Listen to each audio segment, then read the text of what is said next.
Monday. I'm going to quickly go over what your answers should look like. Mine aren't that pretty. I'm not on a solid surface here. And please pause it in order to check yours if you need to do that. So first of all, we have hydrogen here with 1 electron in the 1s. Then we have beryllium with 2 electrons in 1s and 2 electrons in 2s.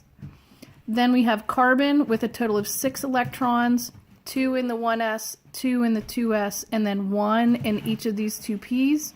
Remember, Hund's rule tells us we have to separate them before and keep in mind, electrons don't like each other. They're repelled by each other. So if they can stay far away from each other, they will. And that's why we only put 1 into each of these p orbitals until we get the third one with 1 in. Then we can go back and pair them up. Okay, and that's what we're going to start seeing here with oxygen. So we have, whoops, I didn't label these, the 1s with 2, the 2s with 2, and then the 2p, where we would have electron 5, 6, 7, and then 8. Okay, so they're paired up here for the first time in that p orbital. The aluminum, we have the 1s filled, the 2s filled, and then we have the 2p's that are right here, and all 3 of those are filled. And it doesn't matter if you put the 2 electrons here or over here, it doesn't matter. And it doesn't matter which one you fill first. And then we go to the first 3p orbital for aluminum. Then for chlorine, we're basically doing the same thing, but we're going to fill all of the p orbitals except for 1. Okay, so my 3p orbitals, this one's going to be full, this one's full, this one only has 1 in it. And finally, my potassium would have my 3p orbitals being filled. So here's my 1s, my 2s, my 3s, and in between that I had my 2p's, which are here. Okay, so they're all full. And then my 3p's are outside my 3s, here, here, and here. And then finally my 4s with 1 electron, and that's super big, and if life were different, it wouldn't be so messy. But anyway, there's what you see. Okay, so then we have these questions at the bottom.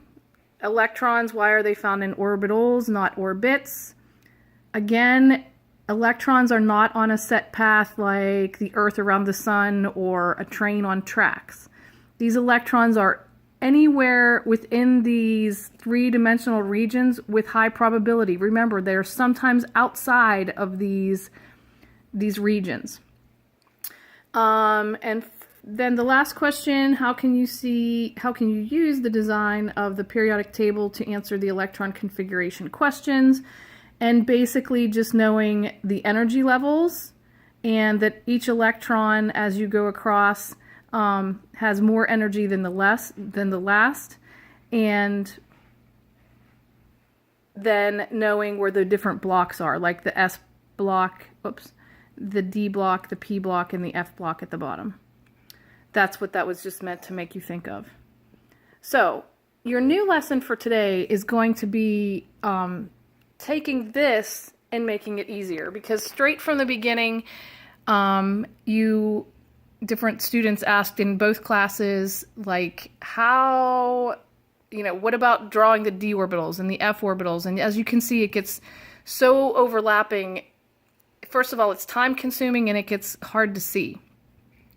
So there is another way to do that, and it's called a spin diagram. And so I'm going to use these as examples to show you, then you can do your assignment. So first of all, and I'm going to just give you a reminder or a review of what we saw here, okay, from last Wednesday and Thursday. So remember, this showed increasing energy, and then each one of these little dashes was representing an orbital, okay? So we had the 1s, which of course can only have 1 orbital or hold 2 electrons, the 2s, which holds 2 electrons in this one orbital, the 2p with 3 different orbitals, each able to hold 2, making 6 electrons.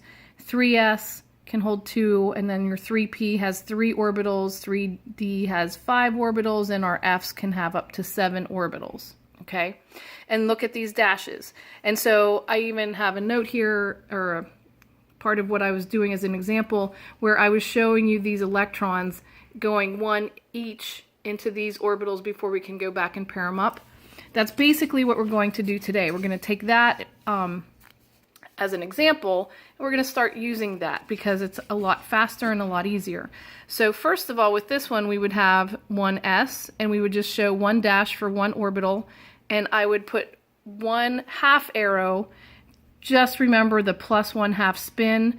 In some books or resources, you might see it as a full top arrow like this, but most of the time they're going to use this as the representation of the electron, the plus 1/2 spin. And I will say that you are going to see the up arrow first, okay? All right, so moving on to this one, beryllium. What we would do is, again, just 1 dash for 1s, and it's filled, so I'm going to go up and up half, down half. That represents that full orbital. Then I'm going to take this 2s orbital, and again, just a dash. I label it 2s, and I put the 2 electrons in. Then I'm going to go down here to carbon to give you another example. Okay. I'm afraid I'm going to run out of room. Let me start on this side. So 1s is filled, up half, down half. 2s is filled, up half, down half. And then my 2p's. I might be able to squeeze them on here. So my 2p, but notice I only have 2 of them that have electrons in. So some people will show all 3 dashes for the 3 orbitals, yet only put these 2 electrons in. Some people choose to only show the 2 dashes because we only have 2 orbitals started. Either one is fine with me. I don't care. Just remember that this would represent 2px, 2py, 2pz. And sometimes you'll actually see it illustrated that way. Okay, over here, we're just taking it a little bit further. Again, oxygen, we fill 1s. Remember, we always start with s, 1s. And then we go to 2s, and it's going to be filled as well. Oxygen has a total of 8 electrons, and this time we're actually going to use all 3 of the 2p orbitals. And one other thing, it does not matter. You can put your 2p here and it represents the next 3 orbitals, or you can put the 2p kind of in the center and it represents these 3. Just keep track in your mind, because when you start getting really long ones, if you mess up here, everything's going to be kind of off. So you just want to kind of keep that, and you can even separate them. Like you can give yourself a little extra space between these as you go. That's probably the most helpful thing to do. So anyway, it's not required, but that might be helpful to you. So anyway, then we have this first P, okay? I would put my up arrow, then second, third, and that's when I can go back and put this 4th one in. Okay, now if you draw this one full because you see it like that, I get it. It's just a good idea until you really get the hang of your orbitals and their electrons, kind of to do 1, 1, 1, and then go back and pair them up. Okay, so hopefully you're getting the hang of that. I will now show you, I'll just do chlorine and then potassium as your last examples.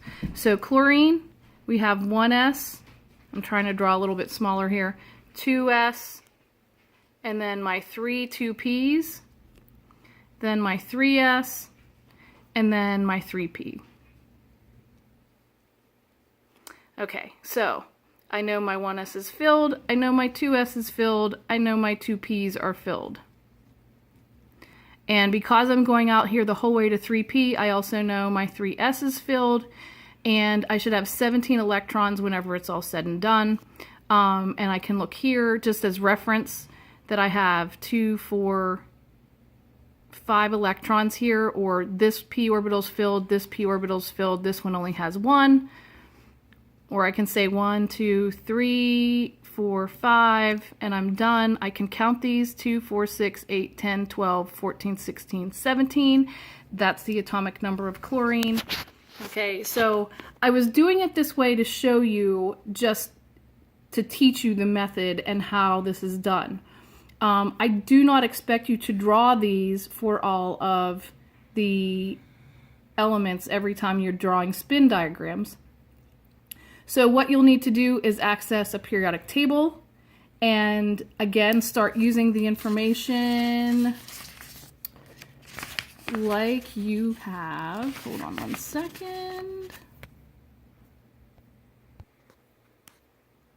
Like you have with this, okay? If you can't remember 1s, 2s, where your 3d is, or your 4f as you're going through, and then it's important to remember how many orbitals each one of these has. This is 1, this is 3, these are 5, and this is 7, okay? And you can get that from your notes on quantum numbers. You can count how many electrons there are, how many elements there are across there. There will be 10. So each orbital holds 2. That means we need 5 orbitals, for example. Whichever way works for you, that's what you need to use, okay? So finally, I can show you potassium if you'd like. Now this one was one you were supposed to choose. I don't know which one you chose, so have somebody else check it for you. Switch papers with somebody who's next to you. So this is going to be, actually, you know what? I think I'm going to show you, instead of potassium, we'll do something further down on the periodic table.